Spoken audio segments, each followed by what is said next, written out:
मेरठ के आप लोगों ने, यहां के किसानों ने, उद्यमियों ने, लघु उद्योगों से जुड़े श्रमिकों ने, कारीगरों ने, दुकानदारों ने मुझे हमेशा बहुत आशीर्वाद दिया है। और साथियों, मैंने तब भी कांग्रेस और सपा बसपा को कहा था कि अपनी जहरीली राजनीति छोड़िए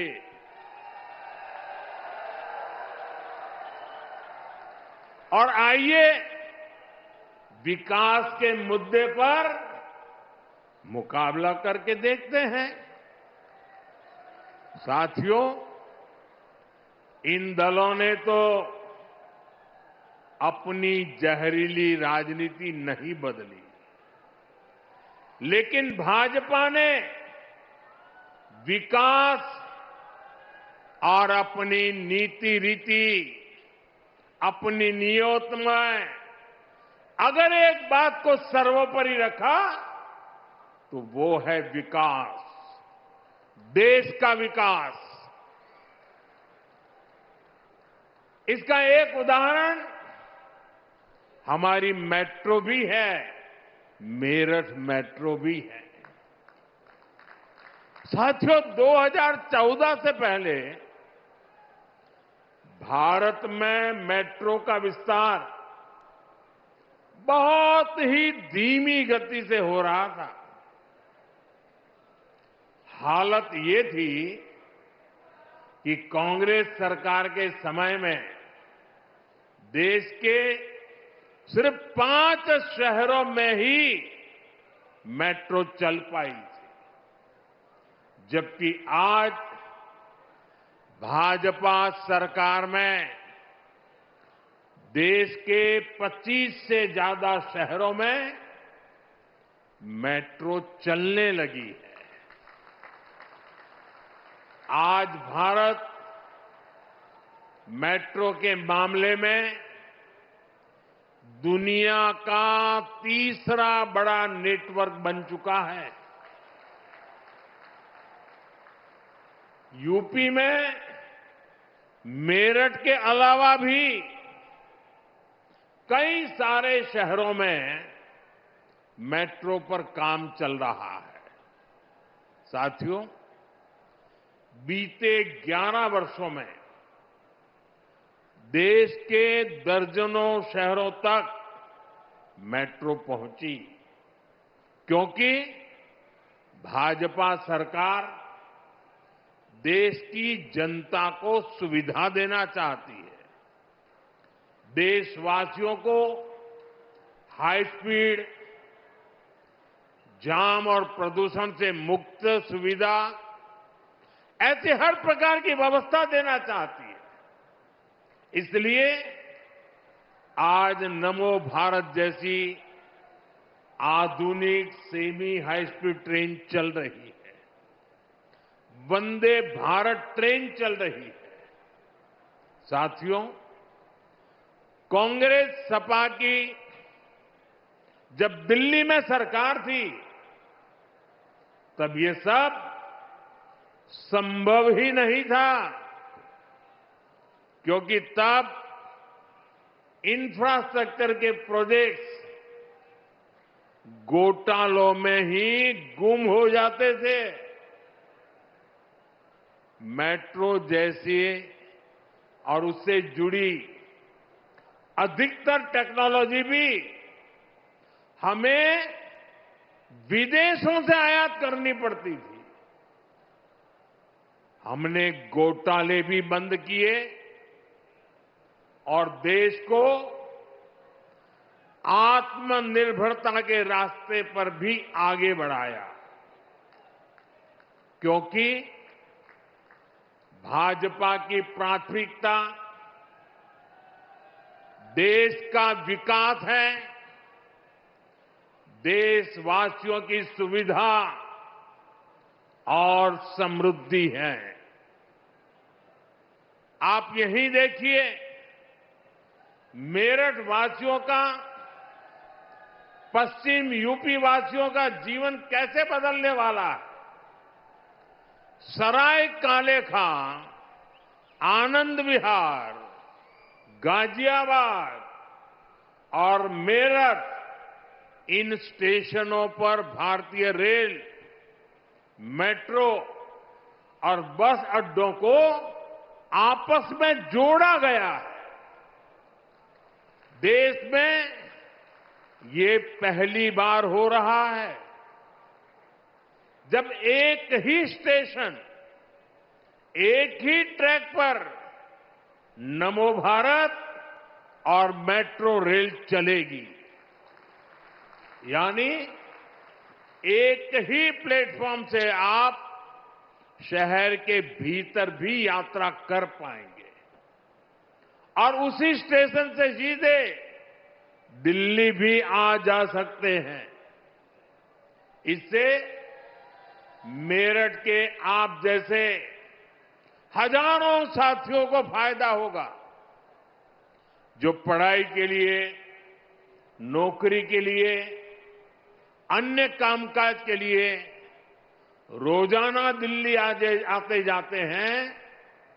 जो लोग दिल्ली में नौकरी करते हैं और जिनका घर मेरठ में है, उनके लिए अब दिल्ली में किराए के घर में रहने की मजबूरी भी खत्म हुई है।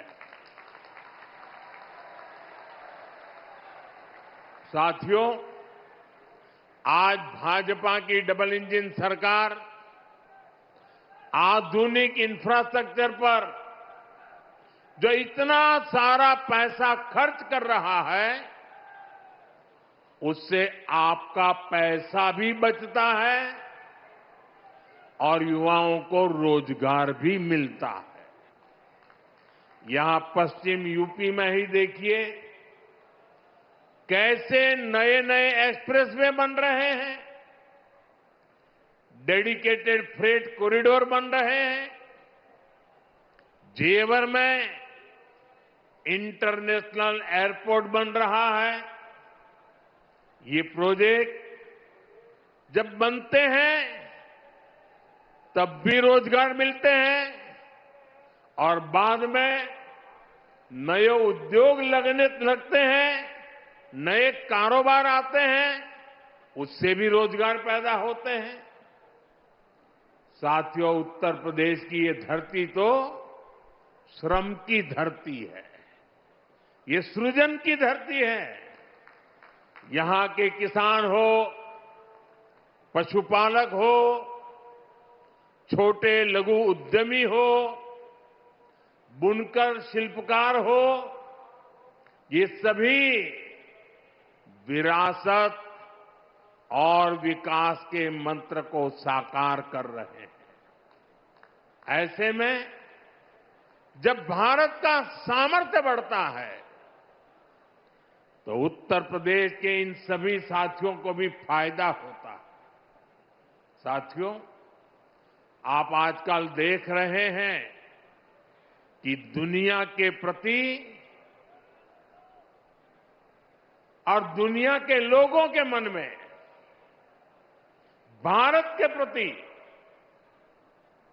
कितनी आस्था है, लोग कितने आशावान हैं।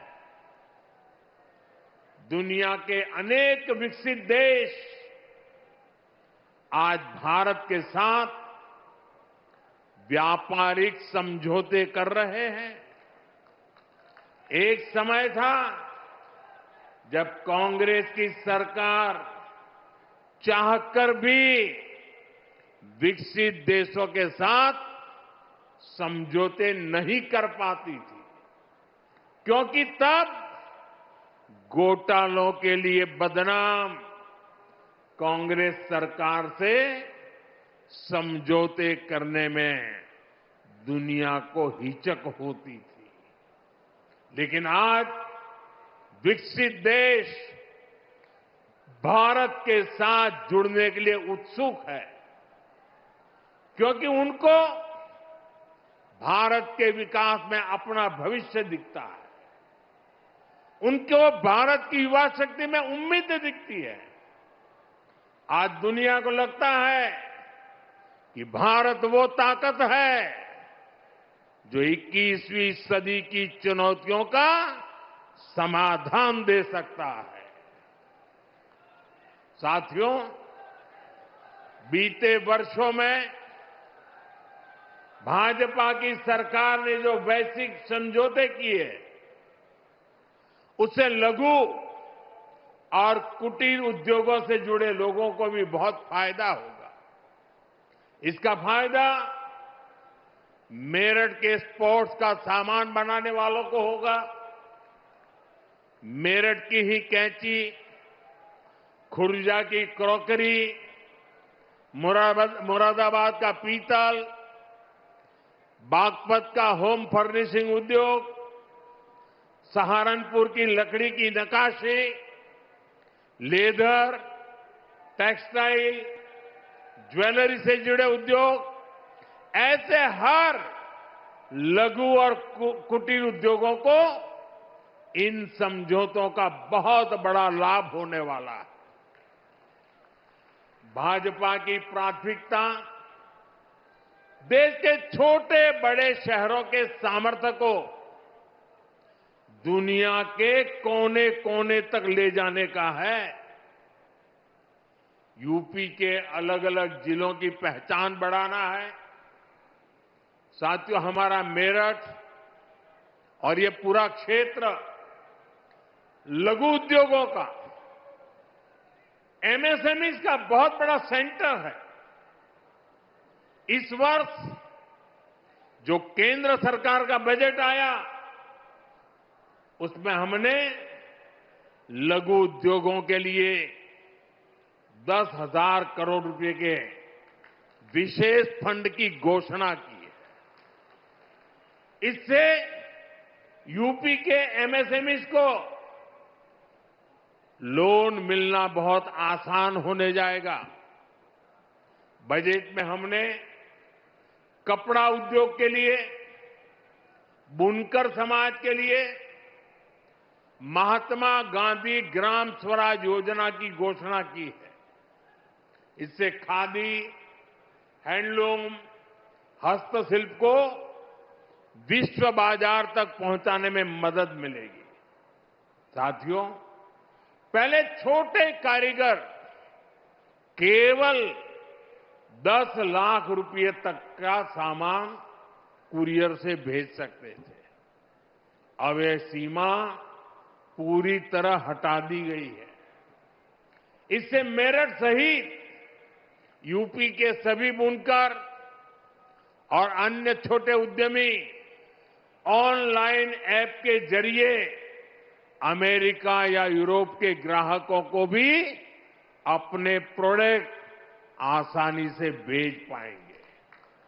साथियों, मेरठ, हापुड़ और आसपास के इस क्षेत्र ने चौधरी चरण सिंह जी के विजन को शुरुआती दिनों से देखा है। यह हमारी सरकार का सौभाग्य रहा कि हमें चौधरी चरण सिंह जी को भारत रत्न देने का सौभाग्य मिला। भाजपा की डबल इंजन सरकार उनके विजन पर चलते हुए किसानों की आय बढ़ाने के लगातार काम कर रही है। इसके लिए फूड प्रोसेसिंग पर बहुत बल दिया जा रहा है। पीएम किसान सम्मान निधि का पैसा भी छोटे किसानों के बहुत काम आ रहा है। अब तक यूपी के किसानों को पीएम किसान सम्मान निधि के तहत लगभग 95,000 करोड़ रुपए मिल चुके हैं। इसमें मेरठ के किसानों को भी लगभग 800 करोड़ रुपए मिले हैं। भाइयों और बहनों, एक तरफ आज देशवासी भारत को विकसित बनाने के लिए दिन रात मेहनत कर रहे हैं, लेकिन देश में ही कुछ राजनीतिक दल है जो भारत की सफलता को पचा नहीं पा रहे। अभी आपने देखा भारत में दुनिया का सबसे बड़ा एआई सम्मेलन हुआ। दुनिया भर के 80 से अधिक देशों के प्रतिनिधि दिल्ली आए। दुनिया के करीब 20 देशों के राष्ट्राध्यक्ष भारत आए। लाखों लोग हिंदुस्तान के कोने कोने से दिल्ली में जुटे थे। दुनिया के विकासशील देशों में ऐसा सम्मेलन आज तक कभी नहीं हुआ। मैं जरा मेरठ के लोगों को पूछना चाहता हूं, ये जो एआई सम्मेलन हुआ, आपको गर्व हुआ कि नहीं हुआ? पूरी ताकत से बताइए, आपको गर्व हुआ कि नहीं हुआ? आपका माथा ऊंचा हुआ कि नहीं हुआ? आपका सीना चौड़ा हुआ कि नहीं हुआ? ये काम भारत के लिए हुआ कि नहीं हुआ है? भारत के युवाओं के लिए हुआ है कि नहीं हुआ है? भारत के भाग्य को बदलने के लिए हुआ है कि नहीं हुआ है? 21वीं सदी में लीडरशिप लेने के लिए हुआ है कि नहीं हुआ है? पूरा देश गर्व से भर गया।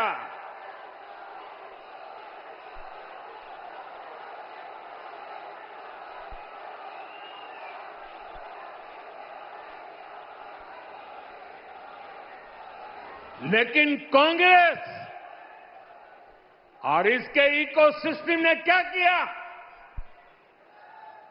साथियों, कांग्रेस ने भारत के एक वैश्विक आयोजन को अपनी गंदी और नंगी राजनीति का अखाड़ा बना दिया।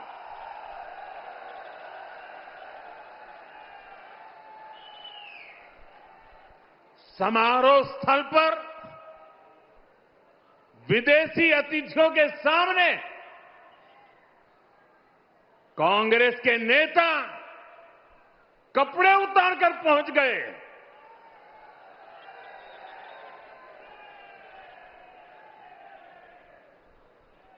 मैं कांग्रेस वालों को पूछता हूं, देश तो जानता है आप पहले से ही नंगे हो, फिर कपड़े उतारने की जरूरत क्या पड़ी?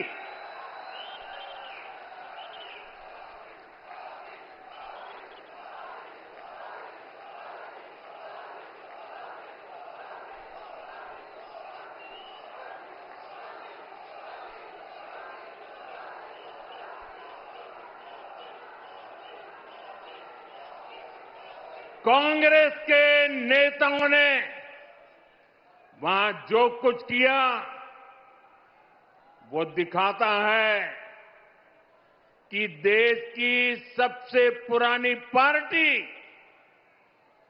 वैचारिक रूप से कितनी दिवालिया हो गई है, कितनी दरिद्र हो गई है। साथियों, कोई कल्पना नहीं कर सकता।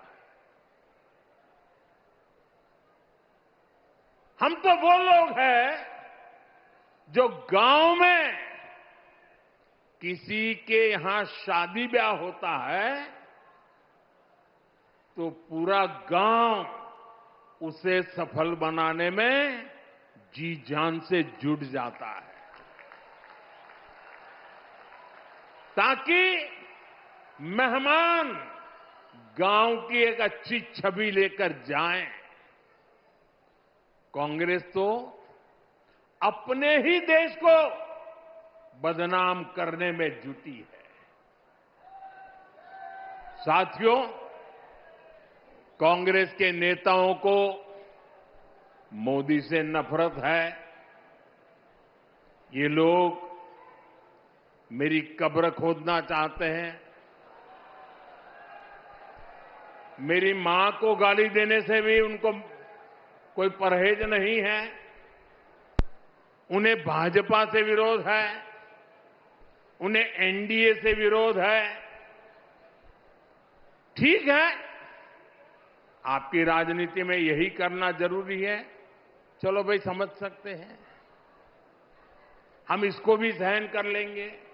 लेकिन कांग्रेस को याद रखना चाहिए था कि एआई ग्लोबल समिट ये बीजेपी का समारोह नहीं था और न ही उस समय बीजेपी का कोई नेता वहां मौजूद था।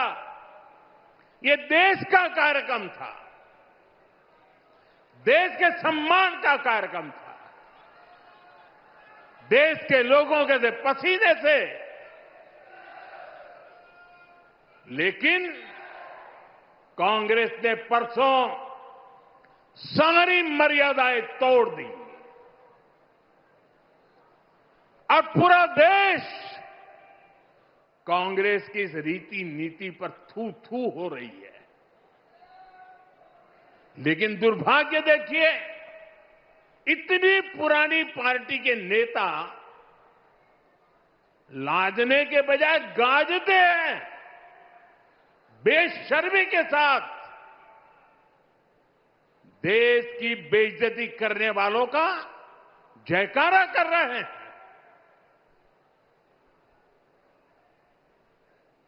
और ये मामला कांग्रेस की हरकतों का लगातार चल रहा है। पार्लियामेंट में क्या किया? पार्लियामेंट में खुद परफॉर्म कर नहीं पा रहे तो अपने साथी दलों को भी बोलने का मौका नहीं देते, पार्लियामेंट को चलने नहीं देते। और उसका सबसे बड़ा नुकसान कांग्रेस के जो साथी दल है ना, उनको हो रहा है। अब वो समझ गए हैं। ये अभी दिल्ली में उन्होंने जो ये नंगापन दिखाया, उनके सारे साथी दल चौंक गए हैं, सबने किनारा कर लिया। और मैं नम्रतापूर्वक देश के मीडिया को भी एक रिक्वेस्ट करना चाहता हूं। वैसे मैं मीडिया को हर प्रकार से झेलने के लिए ईश्वर मुझे शक्ति दे प्रार्थना करता रहता हूं, लेकिन आज मैं उनको प्रार्थना करता हूं कि कृपा करके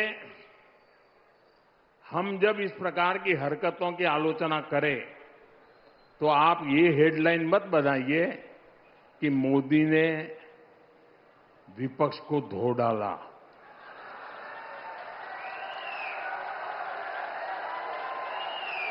आप कांग्रेस को बचाने की ये चालाकियां बंद कीजिए। ये विपक्ष विपक्ष करके आप कांग्रेस को बचा रहे हैं और विपक्ष में जो और साथी बैठे हैं वो भी समझ गए हैं कि पाप कांग्रेस करती है और भुगतना उनको पड़ता है।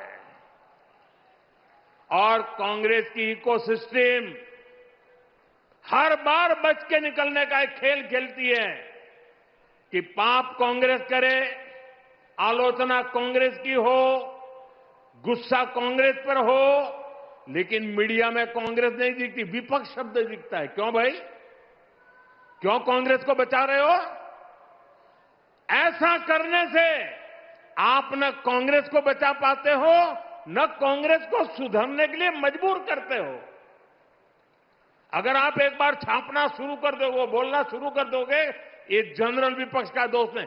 और देखिए दिल्ली में जो हुआ, क्या उसमें कोई टीएमसी के लोगों ने पाप किया है? नहीं किया है। डीएमके के लोगों ने पाप किया है? नहीं किया है। बसपा के लोगों ने पाप किया है? नहीं किया है। फारूक अब्दुल्ला जी की पार्टी ने पाप किया है? नहीं किया है। सिर्फ और सिर्फ सरफरे नेता, कांग्रेस के बेलगाम नेता देश को तबाह करने पर तुले हुए हैं। अगर आपको प्रधानमंत्री की कुर्सी पर बैठना है तो पहले आपको जनता के दिल जीतने पड़ेंगे।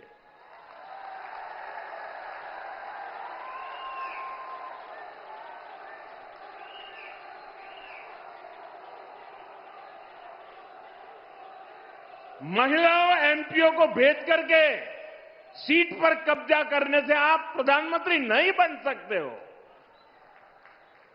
और माताओं बहनों को इस प्रकार से आगे करने की क्या मजबूरी है आपकी? क्या इतने खोखले हो गए हो आप लोग? साथियों, कांग्रेस देश के लिए बोझ बन गई है और मुझे इस बात का संतोष है कि दिल्ली में जो घटना घटी, कांग्रेस के सभी साथी दलों ने कांग्रेस की भरपूर आलोचना करने की हिम्मत दिखाई है।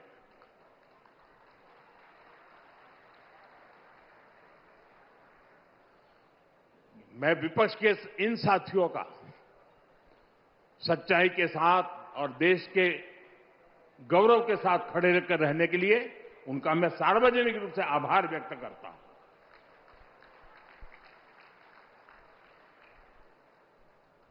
साथियों, भाजपा सरकार के लिए देश का विकास, यूपी का विकास सर्वोपरि है। लेकिन आप याद करिए, 10 साल पहले तक यूपी की चर्चा किन बातों के लिए होती थी? हर किसी को मेरठ के दंगे, पश्चिम यूपी में क्रिमिनलों की गैंग, खराब सड़कें, बिजली की कटौती और पिछड़ेपन की परिस्थितियां, यही कुछ चर्चा में रहता था। पश्चिमी यूपी के अपराध पर फिल्में बनती थी, फिल्में। सपा सरकार ने यूपी का ये हाल करके रखा था। लेकिन आज यूपी को विकास के लिए जाना जा रहा है। आज हमारे यूपी को ब्रह्मोस के लिए मोबाइल फोन बनाने और एयरपोर्ट के लिए पर्यटकों की सुविधा लगातार बढ़ती संख्या के लिए जाना जाता है। यूपी स्पोर्टिंग इकोसिस्टम में भी अपनी पहचान बढ़ा रहा है। मेरठ में स्पोर्ट्स यूनिवर्सिटी का काम तेजी से पूरा किया जा रहा है। साथियों, सपा राज में जो अपराधी बेखौफ घुमा करते थे, वो आज योगी जी की सरकार में जेलों में दिन बिता रहे हैं। आज किसी की हिम्मत नहीं है कि कॉलेज से पढ़कर निकल रही हमारी किसी बेटी का अपमान कर सके। साथियों, जब कानून व्यवस्था सुधरती है तो व्यापार, कारोबार और दुकानदारी के लिए भी माहौल बनता है। इसलिए आज यूपी की अर्थव्यवस्था में भी जबरदस्त उछाल देखने को मिल रहा है। योगी जी के नेतृत्व में यूपी देश का बड़ा मैन्युफैक्चरिंग हब बन रहा है। कल ही मुझे यूपी की पहली सेमी कंडक्टर फैक्ट्री का शिलान्यास करने का अवसर मिला है। इस सेमी कंडक्टर फैक्ट्री के बनने से यूपी का सामर्थ्य और ज्यादा बढ़ जाएगा। इससे यहां नए निवेश, नए रोजगार के लिए अद्भुत संभावनाएं बनेगी।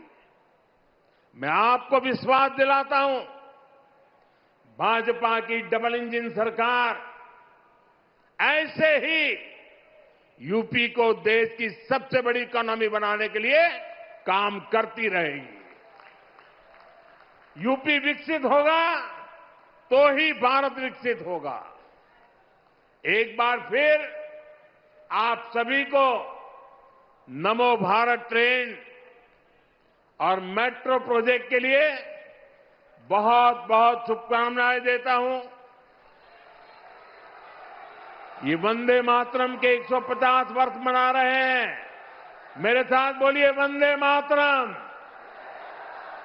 वंदे वंदे वंदे वंदे वंदे वंदे वंदे वंदे वंदे वंदे वंदे